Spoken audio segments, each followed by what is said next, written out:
নমস্কার, যুক্তি তর্ক সঙ্গে অর্কই আপনাদের স্বাগত।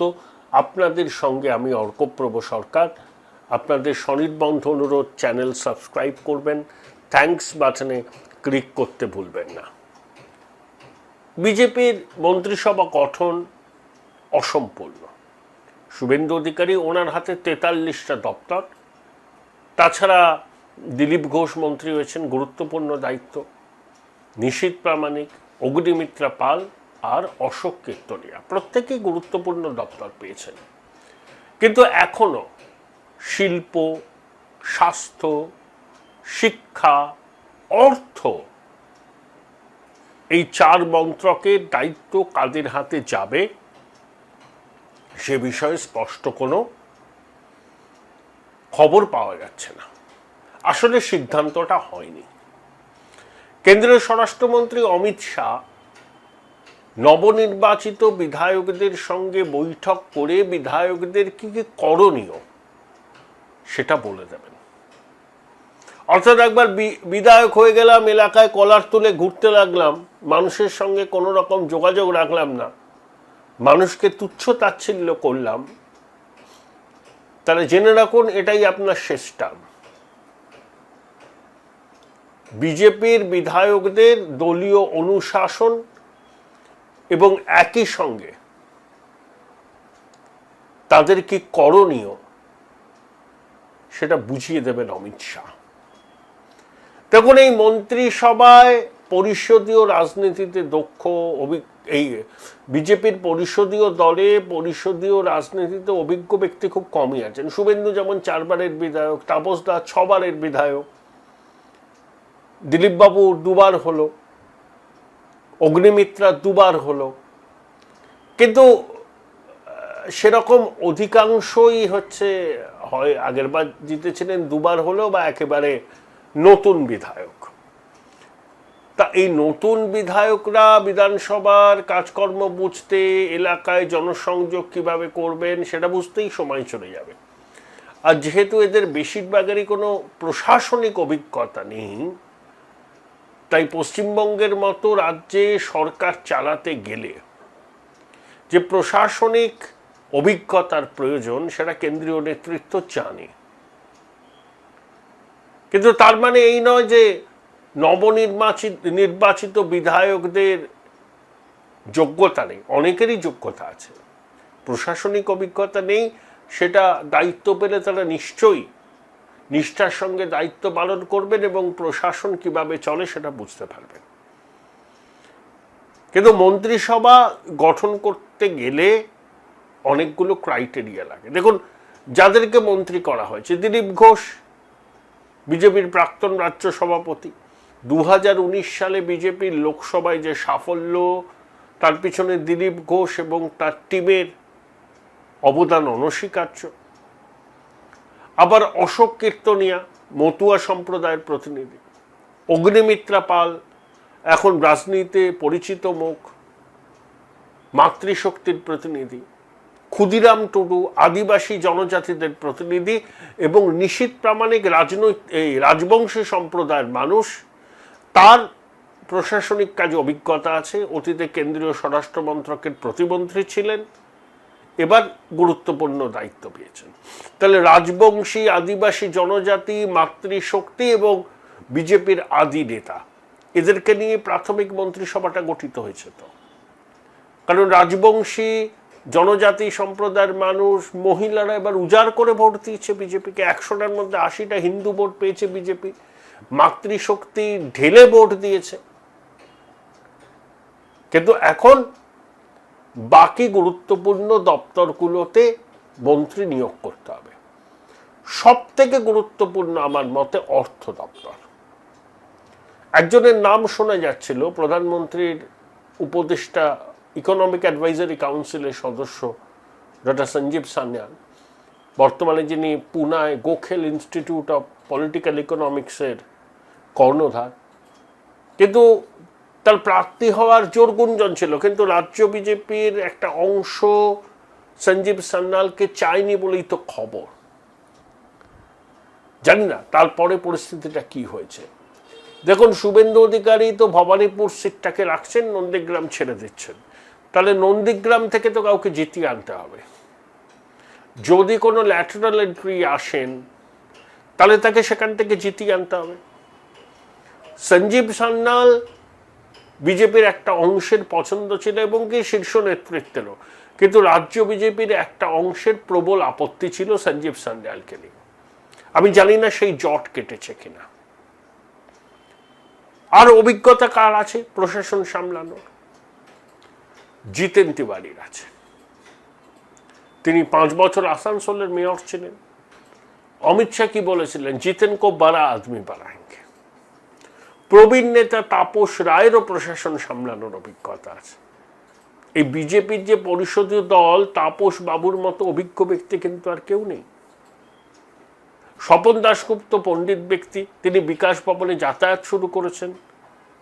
মুখ্যমন্ত্রীর নির্দেশে শিক্ষা দপ্তরের আমলাদের সাথে কথা বলে একটা রোড ম্যাপ তৈরি করছেন। হয়তো স্বপন দাই শেষ পর্যন্ত শিক্ষা মন্ত্রকের দায়িত্ব পাবেন, আনুষ্ঠানিকভাবে ঘোষণা হবে।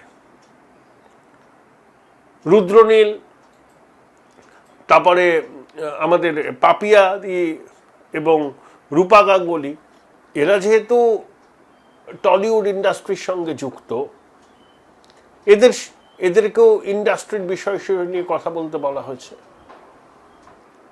ডক্টর শারদনাথ মুখোপাধ্যায়, ইন্দ্রনীল খাঁ, চিকিৎসক, এরা স্বাস্থ্য মন্ত্রকের খুঁটিনাটি বিষয়ে অবগত হচ্ছেন, পরামর্শ দিচ্ছেন। কাজ চলছে। শুভেন্দুবাবু নির্বাচিত বিধায়কদের টিম করে দিয়েছেন এবং বিভিন্ন মন্ত্রকের সঙ্গে ঘনিষ্ঠভাবে কাজ করার কথা বলেছেন। এদের মধ্যে থেকেই সংশ্লিষ্ট দপ্তরের দায়িত্ব কেউ না কেউ পাবেন। অর্থাৎ আমার সব থেকে কিউরিওসিটি আছে অর্থ মন্ত্রক নিয়ে। বিজেপির পরিষদীয় দলের মধ্যে থেকে কেউ কি অর্থমন্ত্রী হবেন, নাকি ল্যাটারাল এন্ট্রি করা হবে? অমিত মিত্র ঘরে বসে 5 বছর চালালেন, সামনে ছিলেন চন্দ্রিমা। এখানে সেটা হবে না। ডক্টর লারি চলে গেছেন নীতি আয়োগের ভাইস চেয়ারম্যান হিসেবে। ওই দপ্তরটা ভীষণ গুরুত্বপূর্ণ।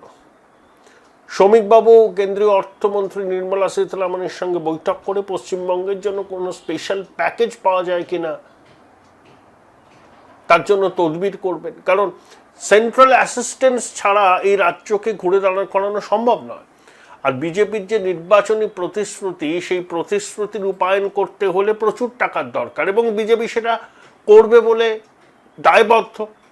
তার জন্য সেন্ট্রাল অ্যাসিস্ট্যান্স ভীষণ দরকার এবং সেই জন্য শ্রমিকবাবু নির্মলা সীতারামনের সঙ্গে বৈঠক করবেন 2-1 দিনের মধ্যেই। শিল্প, পশ্চিমবঙ্গকে ইন্ডাস্ট্রির ডেস্টিনেশন করতে হলে শিল্প মন্ত্রকের দায়িত্ব যোগ্য হাতে দিতে হবে, যার ইন্ডাস্ট্রি ফ্রেন্ডলি একটা ভাবমূর্তি আছে। শিক্ষা দপ্তর ডক্টর স্বপন দাশগুপ্ত পেলে তো খুবই ভালো হয়। স্বপনবাবু নিজে খুব পণ্ডিত ব্যক্তি, আমাদের পেশার অগ্রজ, প্রাবন্ধিক, কালামিস্ট। তিনি কিন্তু শিক্ষা দপ্তরের হালটা ফেরাতে পারবেন। প্রবীণ নেতা রয়েছেন আমাদের তাপস রায়। আমার ধারণা তাপসদাই মন্ত্রিসভায় গুরুত্বপূর্ণ মন্ত্রকই পাবেন। আবার তাকে নিয়ে বিজেপির নেতৃত্বের অন্য ভাবনা থাকতে পারে। কয়েক মাসের মধ্যেই কলকাতা পুরসভার নির্বাচন এবং কলকাতার পরবর্তী মেয়র হিসাবে তাপস বাবুর নাম বিবেচনার মধ্যে হয়তো রাখছে বিজেপি, বা তাকে ইনফর্মালি জানিয়েও দেয়া হয়েছে যে কলকাতার পরবর্তী মেয়র পদপ্রার্থী হিসাবে বিজেপি তাকে তুলে ধরবে। কারণ তাপস বাবুর পুরো রাজনীতি এবং পুরো প্রশাসনের অভিজ্ঞতা, যে 10 বছর তিনি কাউন্সিলর ছিলেন মধ্য কলকাতা। তো সেক্ষেত্রে আমার মনে হয় যে তাপস বাবুকে কলকাতার মেয়র পদপ্রার্থী হিসাবেও তুলে ধরতে পারে। আর একটা মন্ত্রক ভীষণ জরুরি, সেটা হচ্ছে আইন মন্ত্রক। আমার কাছে যতদূর খবর আছে, প্রয়াত সাংসদ বিজেপির নেতা কেন্দ্রীয় মন্ত্রী জুলু মুখোপাধ্যায়ের ছেলে গোপাল মুখোপাধ্যায় তিনি রাজ্যের পরবর্তী অ্যাডভোকেট জেনারেল হতে চলেছেন। কিন্তু আইনমন্ত্রী কি হবেন? দেখুন, বাম আমলে দীর্ঘদিন আইনমন্ত্রী ছিলেন নিশীথ অধিকারী, এখানে ছিলেন মলয় ঘটক। তো আইন মন্ত্রক খুব গুরুত্বপূর্ণ। এত সরকারকে আইনি সমস্যায় পড়তে হয়, হাইকোর্ট, সুপ্রিম কোর্ট, সব জায়গাতেই। আইন মন্ত্রক একটা দক্ষ হাতে থাকা দরকার। 2-3 জন তরুণ আইনজীবী নির্বাচিত হয়েছেন, হতেই পারে তাদের হাতে আইন মন্ত্রক ছেড়ে দেওয়া হতেই পারে। বিজেপি এক্সপেরিমেন্টে বিশ্বাস করে। যেমন রথীন্দ্র বসুর মতো একজন প্রথমবারের বিধায়ককে তারা স্পিকার নির্বাচিত করেছে, হতেই পারে একেবারে প্রথমবারের বিধায়ক, তাকে গুরুত্বপূর্ণ আইন মন্ত্রকের দায়িত্ব দেওয়া হলো। Join Runux Institute of Hotel Management, New Town, offering guaranteed global placement in hotel, hospitality, aviation, hospital and culinary management. এরকম অনেক চমক থাকবে। কিন্তু দেখুন, প্রাথমিক আলাপ আলোচনা হয়ে গেছে মন্ত্রিসভা নিয়ে। সংঘের ইনপুট, বিজেপির ইনপুট, স্বরাষ্ট্রমন্ত্রী থাকবেন, তার সঙ্গে থ্রেডবেয়ার ডিসকাশন হবে, শুভেন্দুবাবুর বক্তব্য থাকবেন। এই সব মিলিয়ে মিশিয়ে একটা ঐক্যমত্যের ভিত্তিতে মন্ত্রিসভা হবে। বিজেপির পুরনো নেতারাও গুরুত্ব পাবেন, যেমন পেলেন। উত্তরবঙ্গ থেকে প্রথমবার কেউ স্পিকার নির্বাচিত হলেন, তাও প্রথমবার নির্বাচিত বিধায়ক। তো অভিজ্ঞতা, তারুণ্য, ভারসাম্য সবকিছু মিলিয়ে মিশিয়ে কিন্তু মন্ত্রিসভাটা হবে। খুব বেশি দেরি হবে না, এই মাসের মধ্যেই এই প্রক্রিয়া সম্পাদন হয়ে যাবে বলে আমার বিশ্বাস। এই দেরিটা হচ্ছে এই জন্যই যে অনেক কিছু বিচার করে, অনেক চিন্তা ভাবনা করে মন্ত্রিসভা গঠন করতে চাইছে বিজেপি নেতৃত্ব, যাতে কোনো ফাঁক ফোকর না থাকে। প্রচুর মানুষ অ্যাসপিরেন্ট আছে, তাদের অ্যাসপিরেশনকেও তারা গুরুত্ব দেবেন। আবার একই সঙ্গে যোগ্য ব্যক্তিদের হাতেই মন্ত্রকের দায়িত্ব যাতে যায় সেটা সুনিশ্চিত করার চেষ্টা করবেন। এটা ভারসাম্যের ব্যাপার। কেন্দ্রীয় স্বরাষ্ট্রমন্ত্রী অমিত শাহের সফরের পরেই বিষয়টা অনেকটা পরিষ্কার হবে। তবে শুভেন্দুবাবুর মন্ত্রিসভা ভালো হবে। বিশেষ করে শুভেন্দু অধিকারী নিজে একজন খুব ভালো মানুষ ও দক্ষ প্রশাসক।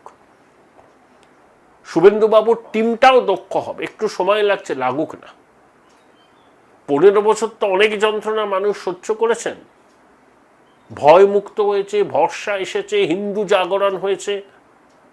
আর কয়েকটা দিনের অপেক্ষা, তারপরেই দেখবেন নতুন বাংলা গড়তে কেন্দ্রের সরকার, রাজ্য সরকার একযোগে কাজ করবে।